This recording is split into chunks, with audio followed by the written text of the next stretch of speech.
Hey guys, তো অনেক দিন ধরে কোনো ভিডিও পোস্ট করছি না, করতে পারছিও না। অনেক কিছু কারণ আছে যার জন্য ভিডিও পোস্ট করতে পারছি না। ভাবলাম একটু অল্প করেই তোমাদের সাথে শেয়ার করি।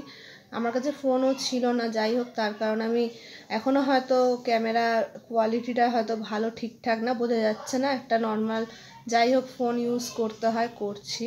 তো যাই হোক সময়টা খুবই খারাপ যাচ্ছে, মানে 2023-এর শেষের থেকে 2024-এর পুরো শেষ পর্যন্ত খুবই খারাপ, অনেক কিছুই ঘটে গেছে আমার সাথে। যাই হোক আমি কোনো সময় শেয়ার করি না কিছু, আমি মানে কি বলবো, সোশ্যাল মিডিয়ায় চাইও না এগুলো মানে শেয়ার করতে, কিন্তু এক এক সময় মনে হয় যখন মনের মধ্যে প্রচুর কথা জমে যায়, মনে হয় যে শেয়ার করি, মনটাও হালকা হবে, অনেকে অনেক কিছু তাদের বুঝতেও পারবে যে মানুষের সাথে এরকমও ঘটে।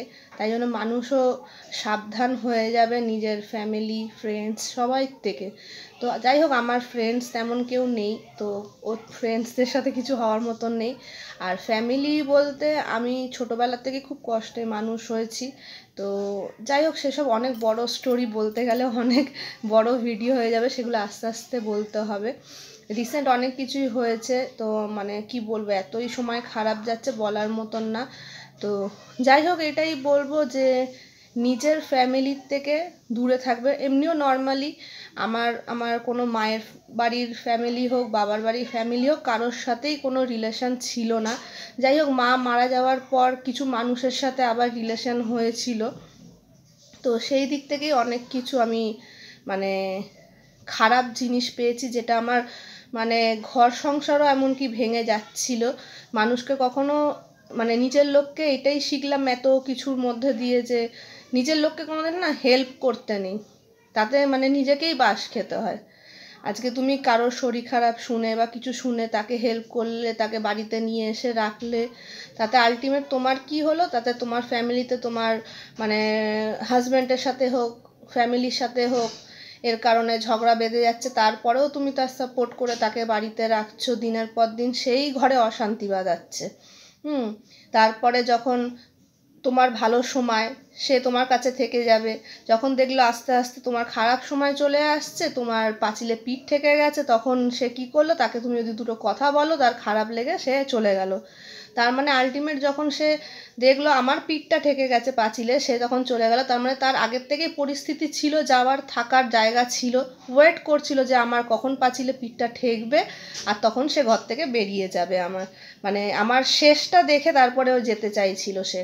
তো যাই হোক এরকম অনেক কথা আছে যেগুলো আমি বলতে চাই না। তো আমার এইটাই আমার মানে শিক্ষা হলো জীবনে, যে কাউকে কোনোদিন মানে নিজের লোককে হেল্প করো না।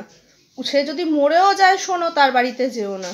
কেননা এটাও হয়েছে আমার সাথে, এক মানে আমার নিজের রিলেটিভ মারা গেছে, তাকে গিয়ে প্রচুর প্রচুর হেল্প করাছে, তারপরে অনেক বাঁশ নিতে হয়েছে, অনেক বদনাম নিতে হয়েছে, এমনকি আমার হাজব্যান্ডকেও সে বলতে ছাড়েনি তারা, হ্যাঁ অনেক কিছু। কিন্তু আমার হাজব্যান্ড সেগুলো শোনার মানে করে না হয়তো।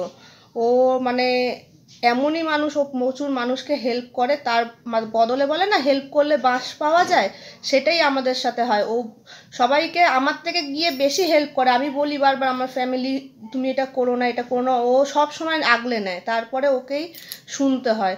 তো যাই হোক এইসব অনেক কিছু হয়েছে। তো এবার থেকে তো আমি ভেবেই নিচ্ছি, কেউ যদি আমার ফ্যামিলির লোক, বিশেষ করে আমার মায়ের বাড়ি, আমার ফ্যামিলি বলতে আমার বাপের বাড়ির দিক থেকে আমার মায়ের ফ্যামিলি হোক, আমার বাবার ফ্যামিলি হোক, কেউ যদি মরে যায়ও শুনি, আমি কোনোদিনও এগাবো না, না আমি তার কাছে যাব। মানে আমি পুরোপুরি ভেবে নিয়েছি যে আর কারোর সাথে আমি রিলেশন রাখবো না। আমার নিজের হাজব্যান্ড, নিজের বাচ্চা, শ্বশুর শাশুড়ি, জাস্ট এরাই আমার রয়েছে, আর কেউ নেই।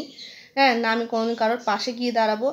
আমি আজকে লোকের পাশে গিয়ে দাঁড়িয়ে আজকে রীতিমতন আমি মানে শেষ হয়ে গেছি, এমন অবস্থা আমার। এরকম মানে খারাপ অবস্থা জীবনেও হয়নি, এত পরিস্থিতি খারাপ কোনো সময় আসেনি আমার। আমার তিনটে বাচ্চা, তারপরেও আমি কাউকে রেখেছি, সে দিনের পর দিন থেকেছে আমার বাড়িতে। ঠিক আছে, অনেক কিছু সে অনেক কিছু বলার মতন এইসব আমি বলতে চাই না, কিন্তু আমার এগুলো প্রচণ্ড খারাপ লেগেছে, তার জন্যই আমি এই সোশ্যাল মিডিয়ায় বলছি। এটাই আমি লাস্ট মাস বলবো, যে নিজের লোককে কাউকে হেল্প করো না। আমি যা শিখলাম, হেল্প করলে বাস পাওয়া যায়, বদনাম পাওয়া যায়, তার থেকে তুমি পরকে করো। হ্যাঁ, মেশো পরের সাথে, নিজের ফ্যামিলির লোকের সাথে মিশবে, আলটিমেট সেও বাস দেবে তোমার, যদি তোমার সময় ভালো থাকে। হ্যাঁ, সে চাইবে তোমার সময়টা কি করে খারাপ আনবে, যেটা আমার অবস্থা হয়েছে। আমার খুবই ভালো সময় ছিল, হ্যাঁ, সেখান থেকে মানে আজকে আমার এমন মানে পরিস্থিতি, সেগুলো তো আমি তোমাদের সাথে পরে শেয়ার করবই, যা যা আরও ঘটেছে। তো আর কিছু আমি বলতে চাই না, ভাবলাম একটু বলি, তোমাদের সাথে মনটা হালকা হবে। তো নিজের ফ্যামিলির কাছ থেকে বেঁচেই থাকবে যতটা সম্ভব। মনে হয় নিজের ফ্যামিলি লোকের সাথে দূরে থাকাই ভালো। হ্যালো, হাই, বাই, এই পর্যন্ত, এর থেকে বেশি ক্লোজ হওয়া ভালো না। তো চলো, পরে আমার ভিডিও করবো। এই ফোনটাও অতটা ভিডিও ভালো হয় না, তাও ভাবলাম ভাল লাগছিল না, একটু শেয়ার করি তোমাদের সাথে, তাই আমি শেয়ার করলাম। Bye bye. আর তোমরা অবশ্যই পাশে থেকো, সাপোর্ট করো, তোমাদের সাপোর্টের প্রচুর প্রচুর দরকার। তোমরা সাপোর্ট করলেই আমি এগাতে পারবো। জানি আমি ঠিকঠাক ব্লগ পোস্ট করতে পারি না, চেষ্টা করব করার, আস্তে আস্তে ফোনটা একটা ঠিকঠাক একটা আমি নিই, তারপরে আবার ডেলি ব্লগ পোস্ট করব, তোমাদেরকে ব্লগ শেয়ার করব। আর অনেকেই আছে আমার ব্লগ আবার পছন্দ করো, তো একটু তোমরা প্লিজ সাপোর্ট করো। তো বাই বাই। আর বছরও শেষ, আবার নিউ ইয়ার আসছে, সবাই ভালো থেকো, সুস্থ থেকো, ভালো করে নতুন আবার বছর সুন্দর করে শুরু করো, পুরনো সব কিছু ভুলে গিয়ে। আমিও চেষ্টা করছি পুরনো সব কিছু ভুলে গিয়ে নতুনভাবে আবার বছর শুরু করতে। আর যেগুলো হয়েছে পাস্টে, সেগুলো তো সারা জীবন মাথায় রাখবো, নাহলে এগাতে পারবো না। আবার সেম জিনিস নিজের সাথে হবে, নিজের ফ্যামিলি ছাড়া আর জীবনে আর কিছুই চিনবো না। তো চলো, বাই বাই, আবার দেখা হবে অন্য একটা ভিডিও।